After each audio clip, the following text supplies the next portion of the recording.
horta inaan koobo ma sahlana lianna waxaan rabaa anigunan taarikh dadka baro dowladdii soomaaliyeed ee burburtay jabhadihii burburiyeen markii lagu kala tegay ee soomaaliya dagaalo sokeeye gashay ee la kala qaxay ee la kala firdhiday shir ayaa jabuuti lagu qabtay shirkii jabuuti la isugu yimid oo xasan guuleed abtidoon Allah u naxariistay oo cali mahdi lagu dooran doono soomaaliyu waxay tiri annagu ma doonayno muqdisho caasimada waana la ku dilay waana la ku dhacay hantideena ayaa lagu burburiyey waa ku kala tagnay ma doonayno dadaal dheer ayaa loo galay in lagu qanciyo war caasimadu waa dastuuray ku timid afti dadweyne kuma imaanin rabitaan qof iyo koox in caasimadii Soomaaliyeed aan la dirinin muqdisho ma dagaalamin dhul ma dagaalamin dad dagaalamay caasimadii in la dhowro Soomaalida waa aqbashay Soomaalida markay aqbashay haddana waxaa ku xigay shirki kale ee Cabdulqaasim Salaad Xasan madaxweynaha oo ahay sidii oo kale loogu ballamay intaas maqaam ha loo sameeyaa la dhahay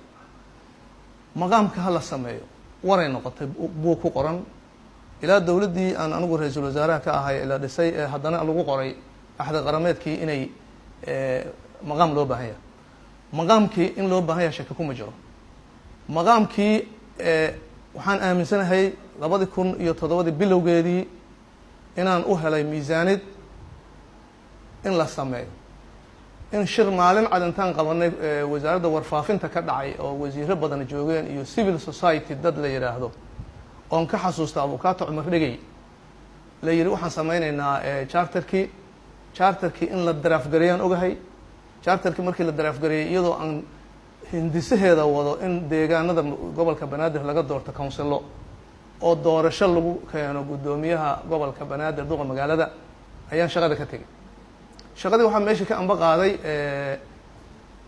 ra'iisul wasaare Nuur Cadde iyo madaxweyne Cabdullaahi Yuusuf waana hirgashay oo waatan golo deegaan oo ka kooban 69 xubnood oo doortay ee gudoomiyihii gobolka iyo duqa magaalada lagu tartamay ee uu ku guuleystay Maxamed Usmaan Cali nin la yiraahdo dhagaxtuur oo hadda agaasimo guuda council la doortay iyo gudoomiye la doortaan meesha ku ogeynay waxaa timid dawladdii madaxweyne Sheekh Shariif waa kala diriyay gadaala loono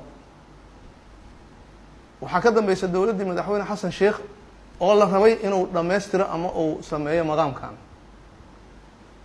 talaab looma qaadin waa laga tagay hadda waxaan maqlayaa oo doodaha ka socda ee magaaladan iyo Soomaaliya gudaheeda kamida inay iyagii leeyihiin maqaamka maxaa loo sameeyay oo iyagu maxay u sameey waayeen madaxweyne Sheekh Shariif golada la doortay oo gudoomiye gobol la doortay ayuu u yimiday isaga baabasho kala diray maantana wuxuu leeyahay maqaamkii la rabaa madaxweyne Xasan Sheekh 4 sano madaxweyne ahay talaab uma qaadin dawlad goboleed markuu dhisayna waajib ay ku aheeday inuu maqaamka Muqdisho meel saaro xuquuqda dadka deegaanka iyo xuquuqda ummadda caasimada u taaban inuu meel saaro oo Muqdisho yeelato matalaad iyo madax ay dooratay ummaddu oo u shaqeysa una adeegta hadda xaaladda waa arkaya madaxweyne Farmaajo maamulkiisa waxaan arkayaa xildhibaano iyo abaabul beelo oo Muqdisho ka socda leeyahay maqaamkiisa dawladdu diidan tahay maqaamka horta yaa sameynaya ma waxa sameynaya shacbiga mase baarlamaanka yaa sameynaya horta maqaamka waxa sameynaya oo looga fadhiyo dastuurku sheegaya baarlamaanka labadiisa aqal iyaga laga rabaa shacbigu waxay rabaan inay weydiistaan ay xaq u leeyihiin laakiin waajibku wuxuu saaran yahay baarlamaanka labadiisa aqal inay saxiyaan wali ma arag xildhibaano inta mooshin geeyo baarlamaanka labadiisa aqal mid kamida dhahaya maqaamkii Muqdisho loo baahan yahay miiska garaacay marka haddii shaqadoodii inay gabeen aniga ay ila tahay ma inay shacbiga kiciyaan oo dadka isku diraan oo dawladda ay sugla shacbiga madax ay u socdaan waxaan soo jeedinayaa Soomaaliyeed baarlamaanku ha ansixiyo ha ka doodo maqaamka magaalada Muqdisho dawladda madaxweyne Farmaajo ma marka uu xukunka ka dago asan dhigi doona maqaamka hala sameeyo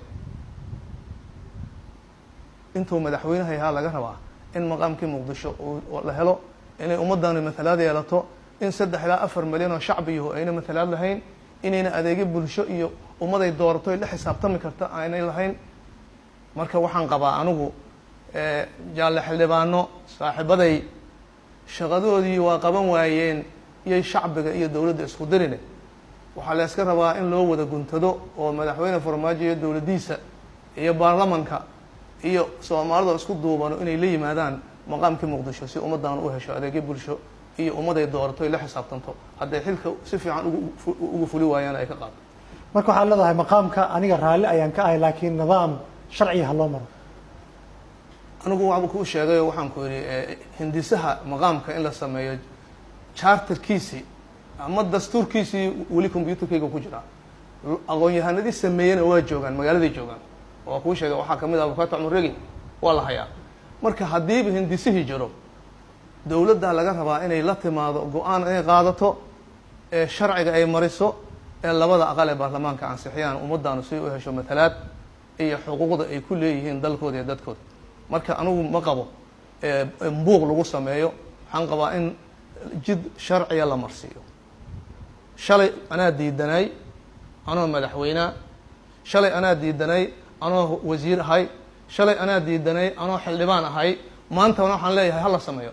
waxaaso caqli maahina waxaan qabaa soomaalida inti isku noqoto oo xisaabtanto madaxda qaranka ee maanta jirtana iyo iyaguna kuwan hadda sheegayo kale biri noqon markay xilka ka tagaan ay dhihin hala sameeye ha lagu dhaqaaqan qabaa. dadka hadda ka shaqeynaya samaynta maqaamka waxay isugu jiraan xildhibaano deegaanka kasoo jeeda iyo kuwo kale oo aragti ahaan aaminsan in gobolkan maqaam loo sameeyo. ma la xiriirtay oo aragti iyo fikir iyo ma la wadaagtay si wax qurux badan loo helo? anigu mar kasta waa ku taliyaa waxa wanaagsan ee ummadda wadan ah. maqaamka muqdishona dhowr jeer ayaan cabiray. maqaamka muqdisho buuq iyo qaylo iyo fiir hay-aduhu shaqada waa kala leeyihin. maxaa shaqo isugu daray xildhibaano iyo qaybo bulsho iyo madax dhaqameedyo iyo maxaa isugu daray shaqada? waxaan arkaya anigu hadda maalin dhaweed markii shirka u dambeeyay anoo jooga ee South Africa waxaan arkaya xildhibaano dhahaya shacbigo waxaad rabtaanaan samaynaynaa oo waxay rabaan waa horaba loo wakiishay awa shaqada maxay uga buuqay. xildhibaanada dhahaya hadda waxaad noo dirtaanaan qabanaynaa waa aragtana filaya horaaba loogu igmaday awa shaqadoodii. marka waxa weeye anigu waxaan qabaa wuxuu nidaamay rabaane hiddi hoobe iyo iska dabayac ma rabto. wuxuu nidaamay u baahan yihin. waxaa la rabaa anigu waxaan ogahay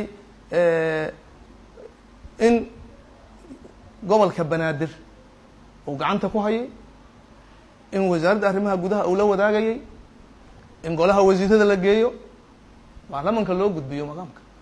broseskaasay rabtaa. waxaa jirta aragti aada usoo xoogeysanaysa oo ah gobolka banaadir markii laga soo gudbo caasimadda magaalada muqdisho ah gobolka banaadir dad gaara inay leeyihiin. fikraas ma qabtaa? soomaalidu saddex way. qof deegaankan asalkiiba loogu yimid oo u dhashay, qof yimid ee xuquuq ku yeeshay, iyo qof ku dhashay oo xuquuq ku yeeshay. saddexdaas kategoriya dalka kan jirta.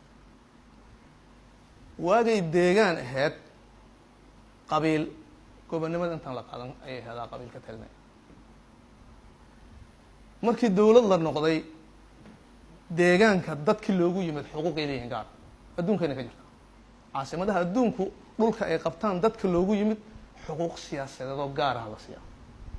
xuquuqda bulshada, xuquuqda dhaqaalaha, xuquuqda amniga waa lala wadaaga. xuquuqda siyaasadeed macnaha waxa weye iyagaa xukumaya, iyagaa hogaaminaya. laakiin meeshaanu caasimad wey. caasimadda maxay noqotay dad deegaanahoo loo yimid iyo muwaadiniin ay caasimad u tahay oo hanti ku leh oo canshuur laga qaado. marka haddaad adigu leedahay 4 daarood ku leedahay muqdisho oo aad timid 1964 ama 65 aad timid, laakiin 4 daarood oo canshuur laga qaado aad leedahay, miyaada muwaadin ahayn? canshuurtaas adduunka taxpayer canshuur bixiyaha lagu xisaabtama. macno bixi mayso aniga inaan ku dhasho muxuu ahay banaadir meelaan anigu xamar aan ku dhashay inaan meel kale ku dhasho ee aanan magaaladan ku lahayn cariish yar ee aan idhaahdo anaa iskale wax shaqayn kara ma. waxaa la rabaa dadka deegaankanu xaqay leeyihiin, dadkay caasimadda u tahayna xuquuqay leeyihiin. marka waa la isku dari karaan qabaa, waa loo qeybi karaa xuquuqda. ma aaminsanay in la yidhaahdo maanta reer hebelaan nahay muxuu ahay oo deegaanka annagaa qaadanayna. lianna waa maqlaya dooda meeshaad ka keentay iyo doodaha socday ka mid tahay. annagaa si gaara u samaysanayna dad dhahayo xildhibaanahan arkay si gaara wax loo sameeyey maa soomaaliya anfacayo oo caasimad anfacayo si gaara macnaheeda waa ka sooma annagaa samaysanayna xildhibaano sameyn waayaa looga fadhiyaa. haddii la samey waayo dowladdaha ku weynaysa waajibaadkeeda iyo xilkeeda. magaaladan waxay rabtaa xuquuqdeeda inay hesho 4 milyan oo Soomaaliyu dad lama mathali karo xuquuqna ma lena dhihi kara ma jiro. shacbigu awood uu leeyahay ma haddii sidan ay ku sii socotana waxaa imaan karta in reaction uu yimaado falcelis shacbiin uu yimaado. marka haddii dowladdu samey weyso tan ku xigtaa samaynaysa laakiin fawda la samaynaya markaasaa magaalada lagu kala tegaya caqli maahan qabaan.